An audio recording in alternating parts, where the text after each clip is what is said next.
श्री परमात्मने नमः। ओम श्री गुरुभ्यो नमः। ओम श्री ऋषिभ्यो नमः। ओम असतो मा सद्गमय तमसो मा ज्योतिर्गमय मृत्योर्मामृतंगमय। ओम शांति शांति शांति। सर्वेभ्यो नमः। देववाणी संस्कृतम ट्रस्ट हरिद्वारम द्वारा संचालित देववाणी संस्कृतम यूट्यूब चैनल में आप सभी पवित्र आत्माओं का हार्दिक अभिनंदन है। मित्रों, आज हम सभी श्रावणी उपाकर्म संस्कृत दिवस और रक्षाबंधन पर्व, इन तीन पर्वों को एक साथ मना रहे। बहुत प्रसन्नता एवं मन को आह्लादित करने वाला यह प्रसंग है मित्र, जब हम एक ही दिवस में तीन तीन पर्वों को एक साथ मना रहे हैं। और मित्रों, तीनों पर्व अपने आप में महान प्रेरणाओं को लेकर के हम सभी के पास में। मित्रों, इन तीनों पावन पर्व के उपलक्ष्य में मैं आप सभी श्रेष्ठ आत्माओं को शुभकामनाएं प्रेषित करता हूं देववाणी संस्कृतम ट्रस्ट हरिद्वारम की ओर से। आप सभी देववाणी संस्कृतम ट्रस्ट हरिद्वारम की इन शुभकामनाओं को स्वीकार करें। आप सभी के उत्तम स्वास्थ्य, मंगलमय जीवन, सुखमय जीवन, कल्याणमय जीवन के लिए हम परमपिता परमेश्वर से प्रार्थना करते हैं। मित्रों, देववाणी संस्कृतम यूट्यूब चैनल मुख्य रूप से संस्कृत भाषा और सत्य सनातन वैदिक संस्कृति को अधिक से अधिक लोगों तक विश्व में पहुंचाने के लिए कार्य कर रहा है। मित्रों, आज मैं आपसे देववाणी संस्कृतम ट्रस्ट की जो हमारी योजनाएं हैं उनके बारे में शेयर कर देना चाहता हूं कि हम करना क्या चाहते हैं। इस देववाणी संस्कृतम यूट्यूब चैनल पर लगभग आप आज के तारीख में संस्कृत शिक्षण की 3000 वीडियोज को देख सकते हैं। भविष्य में हमें निरंतर कार्य करना है, सैकड़ों वर्ष तक कार्य करना है। इस योजना को हजारों वर्ष की श्रृंखला में जोड़ना है। हम आज आपके साथ में अपनी योजनाओं को शेयर कर रहे हैं मित्रों। हम बीच में भी करते रहते हैं कक्षाओं में। देववाणी संस्कृतम ट्रस्ट हरिद्वारम का पहला लक्ष्य है मित्रों, 1 से 2 वर्ष के काल में 1 करोड़ लोगों तक निशुल्क ऑनलाइन संस्कृत भाषा को पहुंचा देंगे। अर्थात हम 1 करोड़ लोगों को उनके घर पर ही देववाणी संस्कृतम यूट्यूब चैनल के माध्यम से निशुल्क संस्कृत शिक्षण कराएंगे। दूसरी हमारी हम योजना पर कार्य कर रहे हैं मित्रों, देवों की भूमि हरिद्वार नगरी में 1000 विद्यार्थियों के लिए आवासीय व्यवस्था बनाकर निशुल्क परंपरागत शास्त्रों के अध्यापन की व्यवस्था की योजना को 1 से 2 वर्ष में पूर्ण किया जाएगा। हम हरिद्वार नगरी के अंदर एक इस प्रकार का संस्कृत का विद्यालय आवासीय बना करके देंगे संस्कृत जगत को, जहां पर 1000 विद्यार्थी एक साथ बैठ करके संस्कृत भाषा के शास्त्रों का अध्ययन करेंगे, संस्कृत भाषा के शास्त्रों पर रिसर्च करेंगे, अनुसंधान करेंगे, शास्त्रों का प्रचार प्रसार करेंगे। 1000 लोगों के रहने की आवासीय व्यवस्था का हमको ये महान एक गुरुकुल तैयार करके हम आपको देंगे आपके सहयोग से। देववाणी संस्कृतम ट्रस्ट देगा।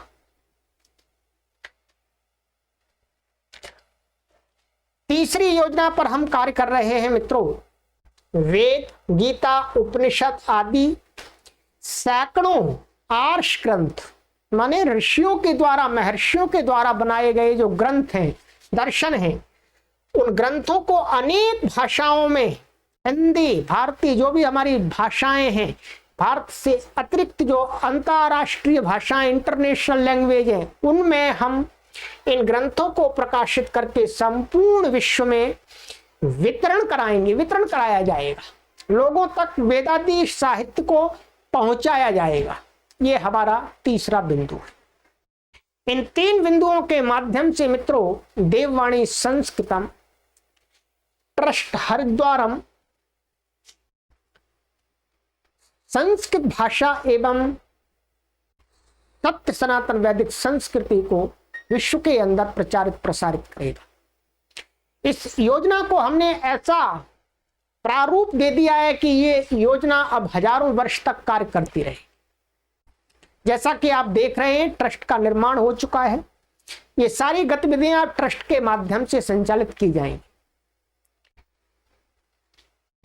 विशेष ये सभी कार्य ईश्वर की परम अनुकंपा एवं आपके सहयोग से देववाणी संस्कृतम ट्रस्ट हरिद्वारम पूर्ण करेगा। परमपिता परमेश्वर की असीम कृपा होती है, तभी मित्रों इस प्रकार के महान संकल्प लेकर के कार्यों का आरंभ होता है। उस प्रभु की परम कृपा है हम सभी पर कि इस प्रकार का हम एक यज्ञ आरंभ कर पाए। आप सभी पवित्र आत्माओं को ईश्वर अपार सामर्थ्य प्रदान करे। मित्रों हम आप सभी के लिए भी मंगल कामना करते हैं। आपका जो अपार सामर्थ्य होगा, उस अपार सामर्थ्य से, अपार शक्ति से ही देववाणी संस्कृतम ट्रस्ट इन 3 महत्वपूर्ण महत्वाकांक्षी योजनाओं को पूर्ण करेगा। मित्रों ये हमारे लक्ष्य हैं, इन लक्ष्यों पर हम कार्य कर रहे हैं मित्रों। और आज हमारे 3 पर्व हैं मित्रों। तीनों पर्वों के उपलक्ष्य में थोड़ी सी हम चर्चा भी कर लेते हैं कि ये कैसे हैं। मित्रों श्रावणी उपाकर्म है, ये बहुत प्राचीन पर्व है। ये कोई नया पर्व नहीं है, 1000-2 वर्ष का नहीं है, ये लाखों वर्ष पुराना पर्व है। श्रावणी उपाकर्म, श्रावणी उपाकर्म मित्रों बहुत प्राचीन काल से चला आ रहा है और इसमें मुख्य रूप से श्रावणी उपाकर्म आज के दिवस में मनाया जाता है। जो श्रावण मास की पूर्णिमा होती है उस दिन इस पर्व को रखा जाता है।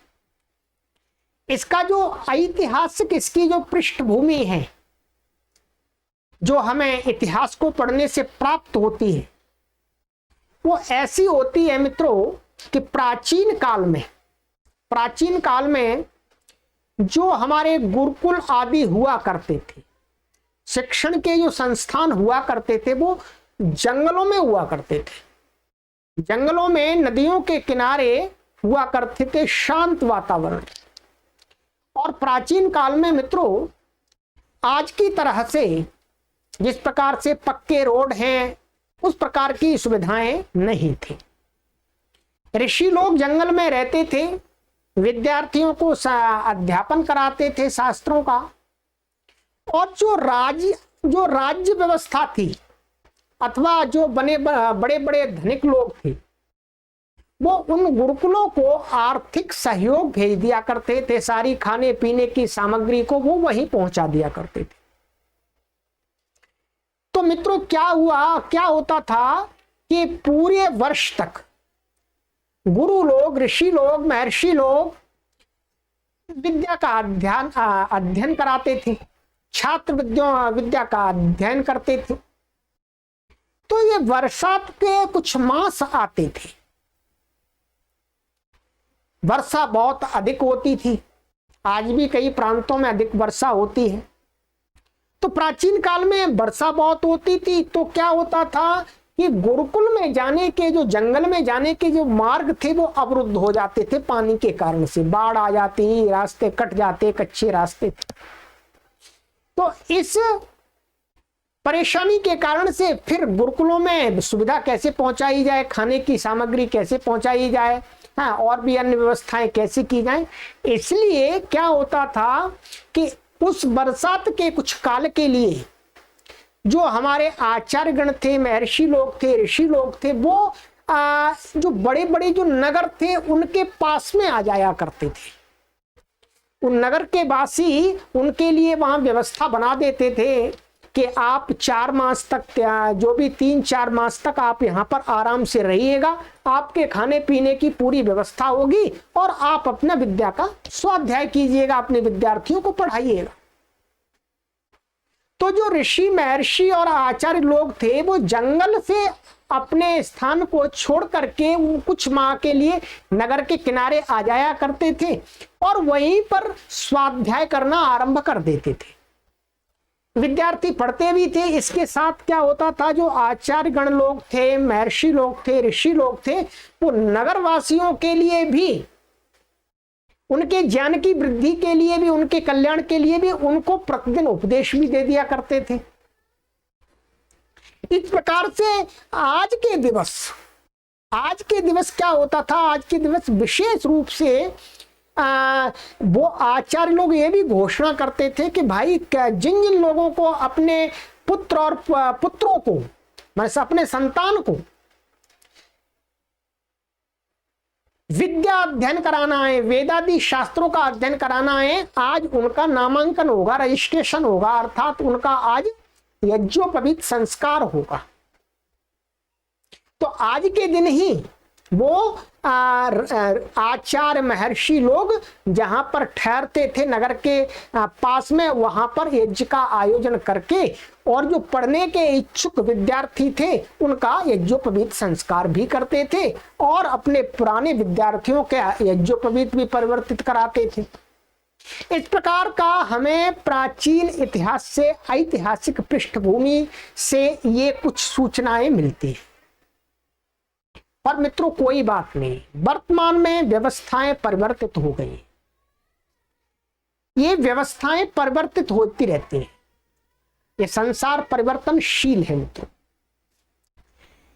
आज जो व्यवस्थाएं ये 50 साल बाद बदल जाएंगी, 10 साल बाद बदल जाएंगी। हमने देखा 10 साल के बाद आज जो व्यवस्था देख रहे हैं वो बदल चुकी है मित्रों।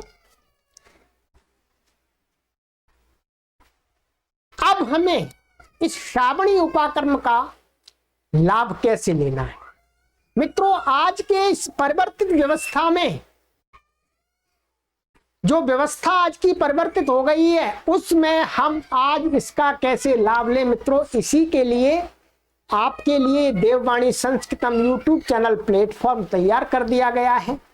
आप यहाँ पर ग्रंथों का स्वाध्याय कीजिएगा, विद्या का अध्ययन कीजिएगा। अब ऐसा हो गया है कि अब आपके पास में ही विद्या आ गई है, आपको कहीं दूर नहीं जाना है। आप वर्ष भर 12 मास 365 या 366 दिन 365 और 66 डेज आप वेदादि शास्त्रों का स्वाध्याय कर सकते हैं देववाणी संस्कृतम यूट्यूब चैनल से, और संस्कृत भाषा को सीख सकते हैं अपने अनुकूलता से। दूसरा मित्रों है संस्कृत दिवस। आज के दिन संस्कृत दिवस भी मनाना आरंभ हो गया है। ये बहुत पुराना पर्व नहीं है वास्तव में। कुछ वर्ष पूर्व सरकार के द्वारा, भारतीय सरकार के द्वारा आज के इस रक्षाबंधन, ये श्रावणी उपाकर्म जिस दिन हम मनाते हैं, उसी दिन संस्कृत दिवस भी घोषित कर दिया गया है।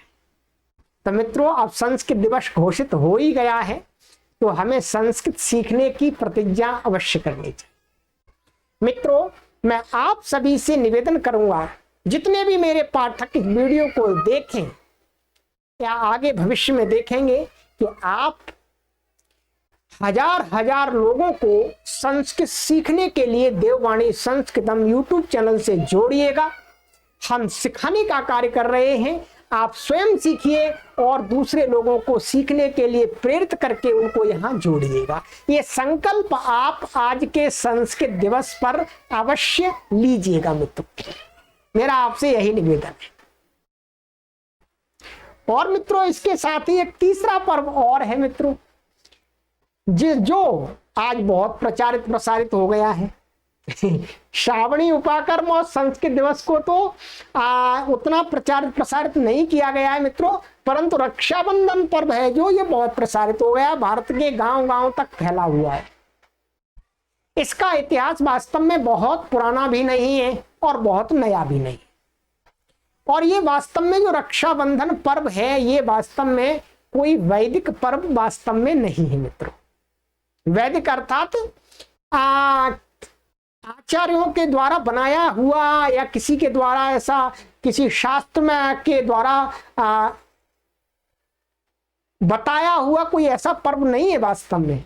मैं संस्कृत का एक विद्वान हूं और आज मैं 46 वर्ष का हो रहा हूं, 46 ईयर्स का, और मेरा संस्कृत का बहुत लंबा अध्ययन है। इस बात को मैं गौरव के साथ कहता हूं कि आज मुझे लगभग मुझे 35 वर्ष, लगभग 32 से 35 वर्ष के बीच इतने वर्ष हो गए संस्कृत की भाषा में काम करते हुए, सीखते और पढ़ाते हुए। और मैं केवल विद्या का ही काम करता हूं, कोई दूसरा कार्य नहीं करता हूं। इसलिए मेरा अपना एक अनुभव है।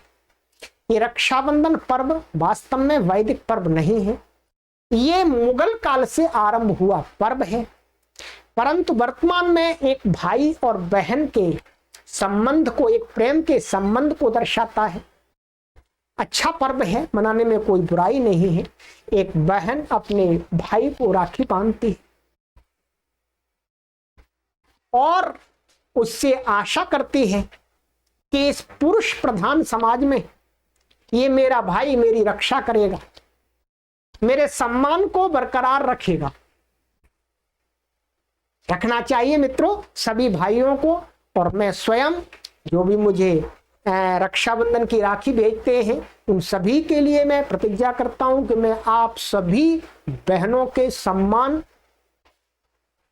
को सुरक्षित रखने के लिए, आपके सम्मान को बढ़ाने के लिए, आपके ज्ञान वृद्धि के लिए, आपकी उन्नति के लिए, आपके कल्याण के लिए कार्य करूंगा। कभी भी मैं किसी भी माता और बहन के विरुद्ध गलत भाव प्रकट नहीं करूंगा, ऐसा मेरा संकल्प है। सभी भाई इसी प्रकार का संकल्प लें कि हम किसी भी माता बहन के प्रति कोई गलत भाव प्रदर्शित नहीं करेंगे, कोई गलत आचरण नहीं करेंगे। हम सभी को सम्मान की दृष्टि से देखेंगे, उनको सम्मान देंगे, उनको आगे बढ़ने का अवसर देंगे मित्र। तो मित्रों, ये 3 पर्व के बारे में मैंने संक्षिप्त आपको बताया है और आप विस्तार से मेरे साथ में जुड़े रहते हैं, मेरी कक्षाओं में भाग लेते हैं। सभी ज्ञानवर्धन की कक्षाएं हैं, संस्कृत शिक्षण की कक्षाएं हैं मित्रों। तो मेरा आपसे यही निवेदन है कि आप इस YouTube चैनल से जुड़ करके संस्कृत भाषा को सीखें और प्रचार प्रसार करने में सहयोग दें। चलिए मित्रों, इसी के साथ मैं परमपिता परमेश्वर से आप सभी बहनों एवं अन्य सभी संस्कृत प्रेमियों, सत्य सनातन प्रेमियों के उत्तम स्वास्थ्य, मंगलमय जीवन, सुखमय जीवन, शांतिमय जीवन, कल्याणमय जीवन के लिए प्रार्थना करता हूँ। परमपिता परमेश्वर आपको उत्तम स्वास्थ्य प्रदान करे, आपका जीवन मंगलमय, सुखमय, शांतिमय, कल्याणमय हो। इतना ही कहते हुए आप सभी से निवेदन करता हूं कि आप इस लक्ष्य में मेरा सामाजिक सहयोग करें, इस ट्रस्ट का सामाजिक सहयोग करें, आर्थिक सहयोग करें। सभी को सादर नमस्ते।